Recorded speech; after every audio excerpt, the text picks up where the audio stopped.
हमारा मुद्दा क्या है ये तो हम जानेंगे, लेकिन उसके पहले हम देखेंगे वो रिपोर्ट जो हमें बताएगी कि आज का मुद्दा है क्या, और उसके बाद मेहमानों से परिचय और डिबेट।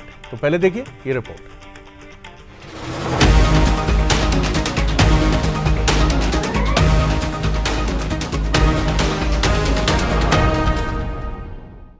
हवस के पुजारी।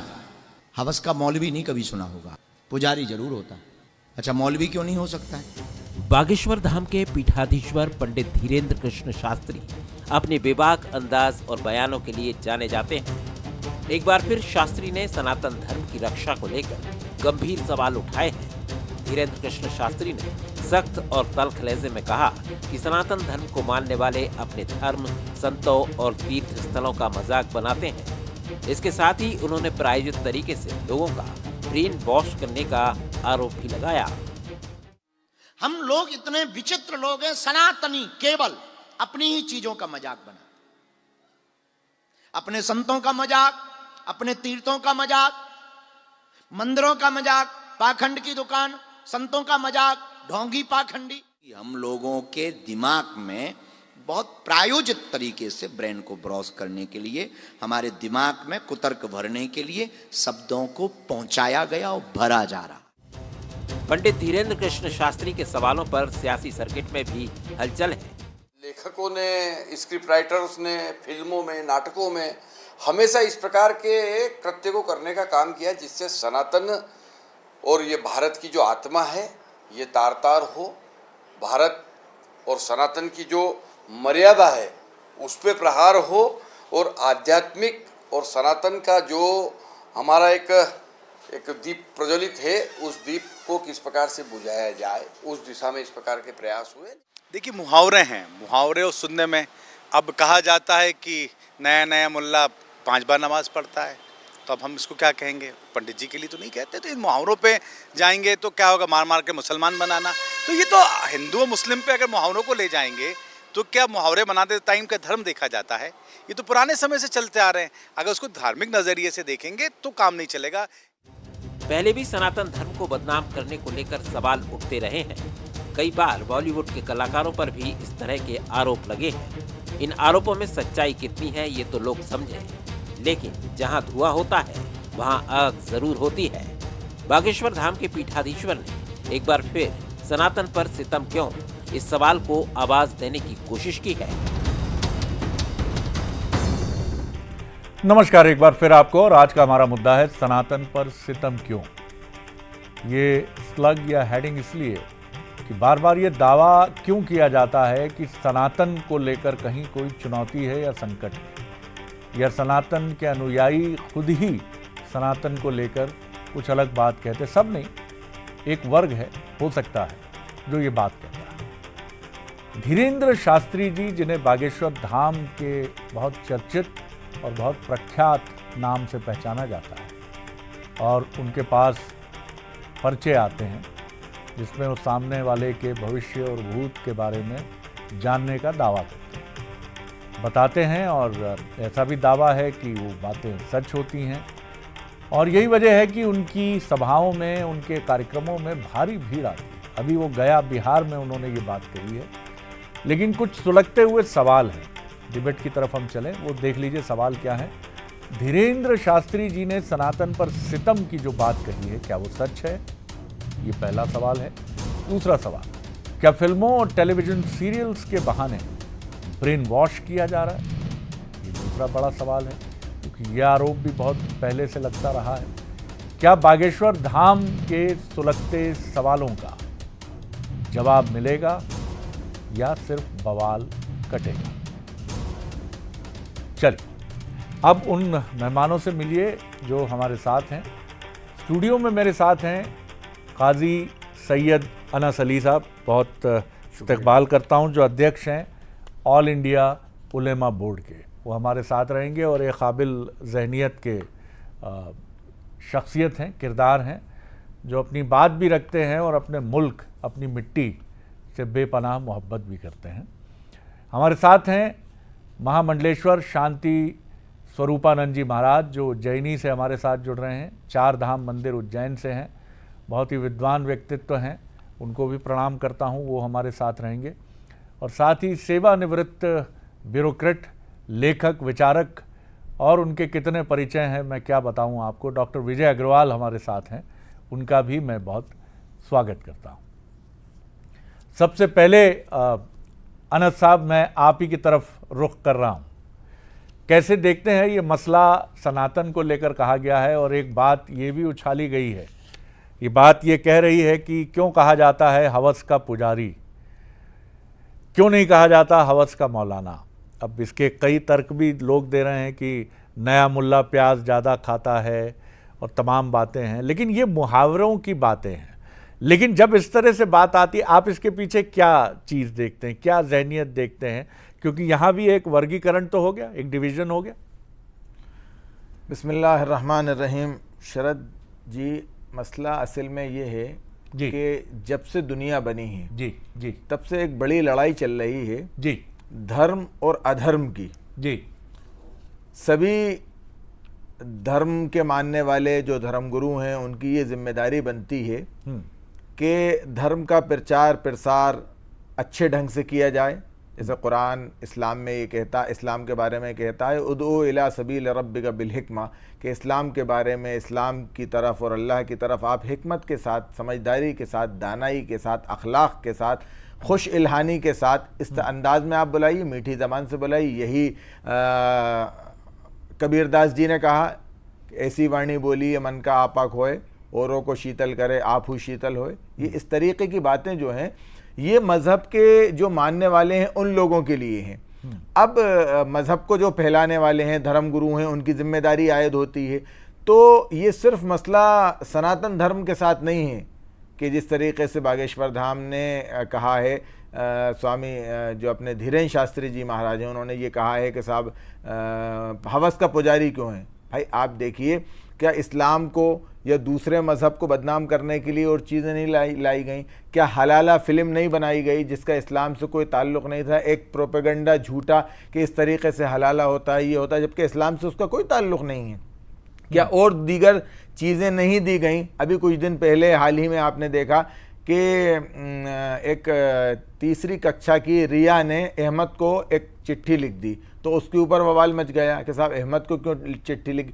तो ये सब तो नाम वगैरह ये सब चीज़ें हैं। मेरा ये कहना है कि इस तो हमेशा से प्रहार होता चला आ रहा है ये, मगर यहाँ जिम्मेदारी ये है, समझना चाहिए धीरेन्द्र शास्त्री जी को। एक बड़ा तबका उनको फॉलो करता है, बड़ी उनकी फॉलोइंग है, फ़ैन फॉलोइंग है, बड़े लोग उनको पसंद करते हैं, बहुत बड़ा मजमा लगता है, वो लोगों के बारे में बताते भी हैं, शायद लिखते भी हैं।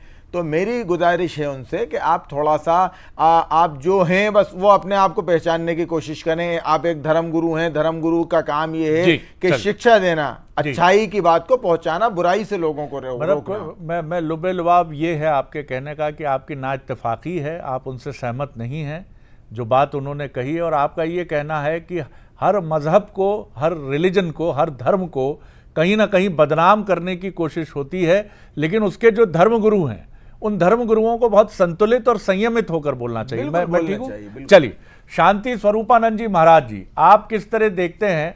आपने काजी सैयद अनस अली साहब की बात भी सुनी और उसके पहले बागेश्वर धाम उन्होंने क्या कहा वो भी सुना। आपकी क्या राय है? आप किस तरह देखते हैं इस पूरे मामले को? देखिए, बागेश्वर धाम वाले एक अच्छे वक्ता है, अच्छे विचारक हैं, धर्म के क्षेत्र में उनका काफी प्रभाव है, सनातन धर्मी उन्हें काफी पसंद करते हैं, लोगों के पर्चे निकाल करके लोगों को बताते भी है। इस दृष्टि से उनकी बात समाज में सुनी भी जाती है। तो मुझे ऐसा लगता है कि सनातन धर्म पर जो प्रहार है उसके कारण और कोई नहीं है, अन्य मजहब के लोग नहीं है, वो तो हमारे ही सनातन धर्मी ही है। और सनातन धर्मियों में भी आजकल ऐसा हो गया है कि कांग्रेसी हिंदू और भाजपा हिंदू मतलब राजनीतिक सनातनी अलग अलग तरह से हो गए हैं। और बहुत सारे लोगों ने जैसे जैसे कल की डिबेट में भी कोई कह रहा था कि मैं इनका प्रमाण थोड़ी मानूंगा कि मैं हिंदू हूँ, मैंने हिंदू ही सनातनी ही अपने ही धर्म के प्रति विरुद्ध बोलता है, और हमें अपनों से ज्यादा खतरा इस समय में हो गया है, क्योंकि हमारे यहाँ बोलने की स्वतंत्रता ज्यादा है। हमारे यहाँ ऐसा कह सकते हैं कि हम कुछ भी बोले, चाहे वो शास्त्र प्रमाण हो चाहे ना हो, जबकि पहले ये नियम था कि साधु संत तस्मात् शास्त्रम प्रमाणन्ते, शास्त्र प्रमाण के आधार पर समाज का मार्गदर्शन करें, और शास्त्र जो हमें उचित अनुचित मार्गदर्शन देता है, जो अनुचित है उसका त्याग करें, जो उचित है वो समाज में ज्यादा से ज्यादा प्रसारित करें। हिंदुओं के साथ या सनातन धर्मियों के साथ ये है कि हमारी कठिनाई कि हम किसी को कट्टर नहीं बनाते, हम किसी को मजहबी नहीं बनाते, हम किसी को बांध के नहीं रखते, बेड़े में बेड़े बंदी नहीं करते हैं, बाड़ा बंदी नहीं करते हैं।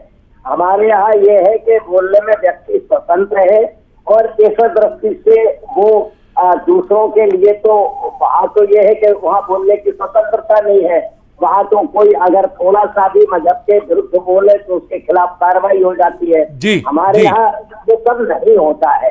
तो पर ये निश्चित है, ये समझना चाहिए कि अगर वो हमारे धर्म पर कोई किसी भी तरह का कटाक्ष कर रहा है, और उनको हम तो अब ये कहेंगे कि हमको दूसरों से इतना डर नहीं है, भय नहीं है, वो हमारे लिए कुछ नहीं कर रहे हैं, हमारे ही लोग हमारे लिए खतरा बने हुए हैं। मैं लौटता हूँ अभी भी महामंडलेश्वर जी, मैं लौटता हूँ आपकी तरफ। विजय अग्रवाल जी, मैं आपकी तरफ आ रहा हूँ। हमारे यहाँ चारवाक को भी ऋषि कहा गया है, जो कहते थे कर्ज लेकर घी पियो, यानी वो जीवन के भोग पक्ष के प्रतिनिधि थे, लेकिन वो भी ऋषि कहे गए। और इसी की तरफ इशारा कर रहे हैं महामंडलेश्वर शांति स्वरूपानंद जी महाराज। वो कह रहे हैं हमारे यहाँ बोलने की असीम स्वतंत्रता है, हमारे यहाँ ईश्वर की भी आलोचना करने का अधिकार है। यम नचिकेता संवाद कई ऐसे प्रश्नों को उद्भूत करता है जो बड़े अलग तरह के हैं। लेकिन ये कमजोरी कहाँ हो जाती है? स्वामी जी ने एक और बड़ी अच्छी बात की कि अब हिंदू सनातन भी कांग्रेस का हो गया है, बीजेपी का हो गया है। आप पूरे प्रकरण को कैसे देखते हैं? जी शरद जी, सच पूछे तो शायद सनातन शब्द का बहुत ज़्यादा प्रयोग किया जाने लगा है, और ये कोई बुरी बात नहीं है, अच्छी बात है। लेकिन इसमें जो एक कमी मुझे जो दिखाई देती है वो ये है कि सनातन का मतलब क्या हुआ। सनातन का मतलब, चलिए एक बहुत ही सामान्य सा अर्थ हम लगा लेते हैं, जो बहुत ही प्राचीन हो, प्राचीन काल से जी, और कंटिन्यू चला आ रहा हो। देखिए, केवल प्राचीन होना ही बात नहीं है कि वो प्राचीन था, बीच में विलुप्त हो गया और फिर से जागृत हो गया, उसका पुनर्जागरण हो गया, ऐसा बिल्कुल भी नहीं है। सनातन का मतलब है एक ऐसी धारा जो जब से चली है तब से अब तक लगातार प्रवाहमान है, प्रवाहित होती आ रही है। पहला प्रश्न है। दूसरा यह कि फिर हमको ये विचार करना चाहिए कि फिर ये सनातन क्यों है, ये धारा प्रवाहित क्यों होती चली आ रही है। तो जब हम इस पर विचार करते हैं कि क्यों प्रवाहित होती चली आ रही है, तब चाहे आप समाजशास्त्री दृष्टि से उस पर सोचें, चाहे आप मनोवैज्ञानिक दृष्टि से उस पर सोचें, और यहाँ तक कि हमारे शास्त्रों में इसका उत्तर भी मिलता है, इसका लचीलापन होना, इसकी जो फ्लेक्सिबिलिटी है, वो फ्लेक्सिबिलिटी इसको सनातन बनाए हुए है। जब हम फ्लेक्सिबिलिटी की बात करते हैं तो डेफिनेटली उसमें केवल बोलने की ही स्वतंत्रता नहीं है। आप देखिए कि हमारे यहाँ उपासना की कितनी ज्यादा स्वतंत्रता है। अगर हमारे शास्त्रों में 84 लाख देवता या इस तरह की बातें की जाती हैं, 33 लाख देवता की बात की जाती है, तो ये संख्या कितनी बड़ी संख्या है। तो जहां एकेश्वरवादी व्यवस्था नहीं होगी तो स्वाभाविक रूप से वहां बोलने की स्वतंत्रता होगी। और मैं सच पूछे तो इसे एक बहुत बड़ी बात मानता हूं, चाहे वो धार्मिक स्थिति में हो, चाहे वो राजनीतिक हो, चाहे वो सामाजिक हो, कोई भी स्थिति हो। क्योंकि जिस दिन आप बोलने की स्वतंत्रता छीन लेंगे, मतलब आप यूं कह लीजिए कि आपने उसके विवेक का अपहरण कर लिया, और जब मनुष्य से उसके विवेक का अपहरण कर लिया जाएगा तो अब वो कितना मनुष्य रह जाएगा, कितना वो पशु के समकक्ष पहुंच जाएगा। अब इस पर थोड़ा सा विचार किया जाना चाहिए जी। जहां तक बोलने की स्वतंत्रता के आधार पर बीच बीच में कुछ ऐसी बातें आ जाती हैं जिसको लेकर के लोगों का ऐतराज होता है, तो देखिए जहां बोलने की स्वतंत्रता होगी वहां इस तरह की चीजें तो होंगी ही। जी, मैं लौटता हूं। तो ठीक है, उसके उत्तर भी मिल जाती हैं, उसके उत्तर भी मिल जाते हैं। जी जी जी। जी शरद जी। जी, काजी अनस अली साहब, मैं फिर आपकी तरफ आ रहा हूँ। हमारे यहाँ ये भी कहा गया है, जो हिस्ट्री का हिस्सा नहीं है, लेकिन कहा जाता है कि औरंगज़ेब साहब जो श्रीनाथ जी का मंदिर है उदयपुर के पास, वहाँ गए, इरादा उनका अच्छा नहीं था, लेकिन वहाँ जाकर उन्हें दिखना बंद हो गया, तो उन्होंने एक हीरा अपने माँ के कहने पे भेंट किया। अकबर के बारे में कहा जाता है कि वो एक देवी धाम गए तो उन्हें उनकी मानता पूरी हुई। जब आप किसी मुल्क में रहते हैं तो आपस में घुल जाते हैं। मैं भी एक बार एक जर्नलिस्ट के तौर पर आस्था के पास स्टोरी करने गया, जहाँ मुस्लिम भाई गणेश जी की आरती करते थे और हिंदू भाई उनके मुहर्रम के ताज़िए तैयार करते थे। ऐसे भी हिंदू मिलेंगे जो पूरे रोज़े रखते हैं। अब ये एक मिली जुली तहजीब है, ये एक मिला जुला कल्चर है, लेकिन इस पर जब हम ये कहने लगते हैं अलग हैं, मुख्तलिफ हैं रास्ते, हम बेहतर हैं, आप बेहतर हैं, वो बेहतर हैं, तो चीज़ें कन्फ्रंटेशन, टकराने के मोड़ पर आ जाती। जी देखिए, मेरा यही कहना है कि चीज़ें अलग नहीं हैं, रास्ते अलग हो सकते हैं मगर मंजिल एक है। वहीं जिस तरीके के आपने बात की, ये इस मिट्टी की खुशबू है, इस मुल्क की रूह है, एकता अनेकता में एकता का प्रतीक है ये मुल्क। हमारा यही कहना है कि जिस तरीके से ये चीज़ें चल रही हैं, अब ऐसा लग रहा है कि आने वाली जो न्यू जनरेशन है उसको हम क्या सबक दे के जा रहे हैं। बागेश्वर धाम या और भी जो धर्मगुरु हैं उनको बड़ी इज्जत की निगाह से उनके समुदाय, एक बड़ा समुदाय देखता, समुदाय के एक बड़ी मतलब ये कि तबका उनको देखता है और सुनता है और समझता है। तो मेरा यही कहना है कि मगर वो कहीं ना कहीं है तो इंसान, उनका ईश्वर, अल्लाह, मालिक, गॉड जो है वो तो ऊपर वाला है, मालिक है उनका। तो इंसान से ही गलती होती है। अगर इस तरीके की बातें कभी आपके सामने आ रही हैं तो उसको नज़रअंदाज करके उसकी अपने मानने वालों की हौसला अफजाई करते हुए, उनका दिल बढ़ाते हुए अगर किसी की तरफ से कोई बात आई है तो ये धर्मगुरुओं की जिम्मेदारी है। धर्मगुरुओं की जिम्मेदारी सिर्फ ये नहीं है कि आप किसी एक धर्म के प्रति नफरत किसी के दिल में डाल दें, बल्कि आपको सभी लोगों को जोड़ के आपको मानवता का पैगाम देना है, इंसानियत को आम करना है और ये पैगाम सभी को देना है। अब जैसे आप बात हमारे यहाँ मस्जिद में होती, रोज़ाना 5 वक्त की नमाज होती है, उसमें सिखाया जाता है, समझाया जाता है कि आपका पड़ोसी भूखा ना सोए। अब पड़ोसी में ये नहीं है कि पड़ोसी मुसलमान हो या इस्लाम को ना मानने वाला हो। अनस भाई, वक्त कम है मेरे पास, लेकिन आपकी बातों में जो ह्यूमैनिटी का एक पैगाम है वो बड़ा अच्छा लगा मुझे, और मैं शुक्रिया करता हूँ कि आपने इसे तंग नज़रिए में नहीं उलझाया और आपने एक बड़े स्पेक्ट्रम पे इसको रखा। महामंडलेश्वर जी, ये इससे कोई चीज़ ये छिपी नहीं है कि इस देश के मुसलमान, अभी उत्तर प्रदेश में एक मौलवी साहब ने करीब करीब 1 साल पहले ये कहा था कि बागेश्वर जी के यहाँ न जाएं मुसलमान, नहीं तो आपके ईमान पर फ़र्क पड़ेगा। लेकिन हम सब जानते हैं कि मुसलमान हों, ईसाई हों या किसी भी और मुल्क के हैं, उनके बारे में ये दावा बराबर सामने आता है कि वो कई बार उन ज्योतिषियों के पास जाते हैं जो हिंदू धर्म से, सनातन धर्म से जुड़े हैं।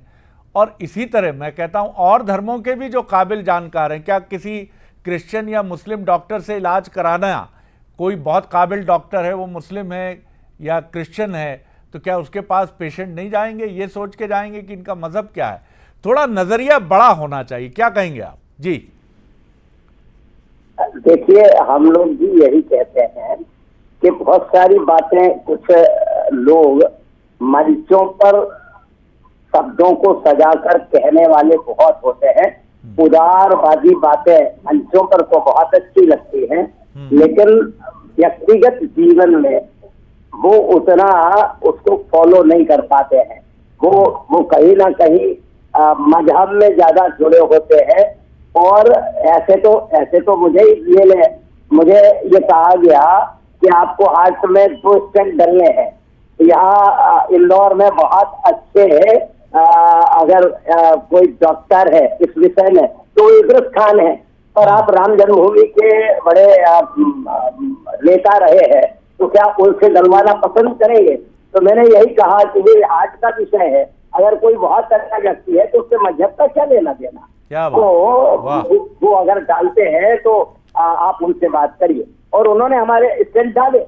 तो मेरा मतलब ये है कि जब हमें इस तरह की जो बातें हैं वो तो बहुत अच्छी लगती है, सबकी अच्छी लगती है, लेकिन अब यही बात जब जीवन में उतारने की होती है तब लोग नहीं उतारते हैं। जैसे हम लोग कहेंगे अहिंसा की बात, तो फिर यही लोग गौ हत्या की बात करते हैं, तो ये बात ठीक नहीं है।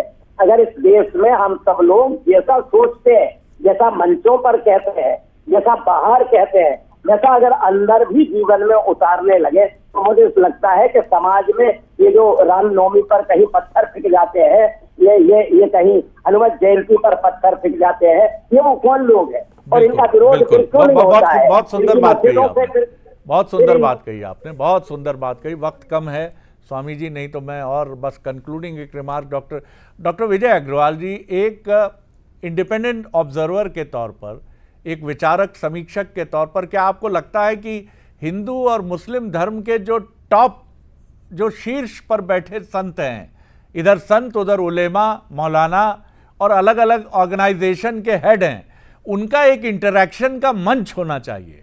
जो सुप्रीम कोर्ट ने भी राम मंदिर के समय ये ऑफर किया था कि ये दो समुदायों के बीच का मसला है मंदिर बनाना, ये वही तय करें तो बहुत अच्छा है। और अभी भी हमारे पास ये मौका है कि हम अपने मसाइल, अपने मसले खुद बातचीत से तय करें। अगर संतों के बीच संवाद होगा, उलेमाओं और संतों के बीच संवाद होगा, बहुत सारी मुश्किलें हल होंगी। क्या कहते हैं आप जी? नहीं, बिल्कुल बहुत बहुत अच्छा ये आइडिया है शरद जी, क्योंकि देखिए जो धार्मिक मसले हैं, डेफिनेटली जो अलग अलग धर्मों के जो धर्म गुरु हैं, जो प्रधान हैं, अगर वो आपस में बैठेंगे तो उनके बीच में जो एक सद्भाव का वातावरण बनेगा, एक दूसरे के प्रति जो एक अंडरस्टैंडिंग बनेगी, उससे जो चीज़ें निकल कर के आएंगी, उसका बहुत ज़्यादा जो प्रभाव है वो लोगों के दिलों और दिमाग पर होगा। हो ये रहा है कि बाहरी व्यक्ति यानी कि जो इस मंच से बाहर के लोग हैं, चाहे वो धर्म से जुड़े हों, राजनीति से जुड़े हों या सामान्य नागरिक ही क्यों न हो, धर्म की आधी अधूरी समझ के आधार पर, या यूं कह लीजिए कि अपने हितों की पूर्ति के लिए जो धर्म की व्याख्या करने लगते हैं, उससे चीज़ें गड्डम गड्ढ होने लगती हैं और एक जो सामाजिक वैमनस्य है वो फैलता है, और धर्म के बारे में जो एक समझ होनी चाहिए वो तो गड़बड़ाती ही है। तो डेफिनेटली अगर टॉप लेवल पर इस तरह की कोई व्यवस्था हो सके तो मैं समझता हूं कि इससे सुंदर बात और अच्छी बात कोई दूसरी हो ही नहीं सकती। इसकी कोशिश की जानी चाहिए। बिल्कुल आपने ठीक कहा, और सबसे महत्वपूर्ण बात यही है, जो चाहे इस्लाम के जो काबिल और बहुत ही जानकार लोग हैं वो कहें, या हमारे साथ बैठे महामंडलेश्वर जी और इस तरह के सिद्ध संत कहें, असली बात यह है कि जब आप उस ताकत से, जिसको हम ईश्वर कहते हैं और इस्लाम अल्लाह कहता है, या क्रिश्चियनिटी क्राइस्ट कहती है, या सिख जो है उसे वाहे गुरु कहते हैं, वो है क्या ऊपर आसमान में, स्वर्ग में, जहाँ भी हमारी कल्पना है, क्या वहाँ टेबल्स हैं कि ये टेबल है, इधर चले जाइए, इधर शिव जी बैठे हैं, इधर चले जाइए वाहे गुरु बैठे हैं, इधर क्राइस्ट बैठे हैं, इधर पैगंबर साहब हैं? ये मैं नहीं कहता, ये हमारी सोच है, इस सोच में खराबी है, मैं नहीं कह रहा हूँ, बिल्कुल नहीं कह रहा हूँ। लेकिन एक वक्त आता है कि जब आप इबादत में, पूजा में वहाँ पहुँच जाते हैं कि जब ये अंतर ख़त्म हो जाता है, आपको कुरान की आयतें भी समझ में आने लगती हैं और गीता का श्लोक या शब्द का जो संगीत है वो भी समझ में आने लगता है, या बाइबल का आपको जो बाइबल में जो चीज़ें रेफ़र की गई हैं वो भी आप समझने लगते हैं। लेकिन हम वहाँ नहीं जाते, हम उलझन पसंद करते हैं, बेचैनी पसंद करते हैं, लड़ना पसंद करते हैं, और इसमें सिर्फ तकलीफ़ है। और ये याद रखिए कि इतिहास के कुछ खूंखार या ख़तरनाक लोग किसी भी मज़हब का रिप्रेजेंटेशन नहीं करते हैं, तो उनको भी एक बड़े सफ़े में देखकर या तस्वीर में देखकर आगे बढ़ना मुश्किल होता है। आगे बढ़िए, तरीक़े से आगे बढ़िए। दुर्गा पूजा है, इसके बाद दीपावली है, और ये हम सब की है, ये मुसलमानों की भी उतनी है, क्रिश्चियनों की भी, क्रिश्चियंस की भी उतनी है, और उतनी ही इस सुंदर भारत के सभी नागरिकों की है। इसे समझें और चीज़ों से दूर रहें जो हमें तकलीफ़ में डालती हैं। बहुत आनंद आया आप सभी के साथ बात करके। बहुत धन्यवाद महामंडलेश्वर जी, बहुत धन्यवाद काजी अनस अली साहब, बहुत शुक्रिया डॉक्टर विजय अग्रवाल जी आपका।